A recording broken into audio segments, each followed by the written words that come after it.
idan ka haifi ɗan shaye-shaye ai matacce ka haifa. Idan ka shafi mai kwacen waya matacce ka haifa.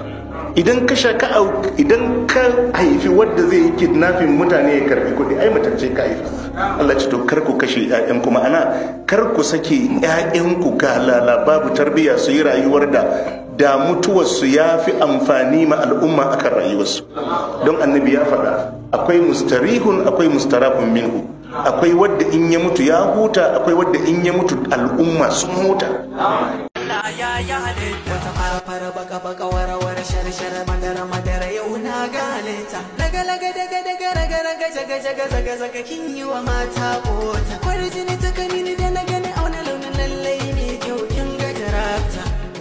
Ya aka ji da kyawu, ne wa gani tun daga nesa da kin yi so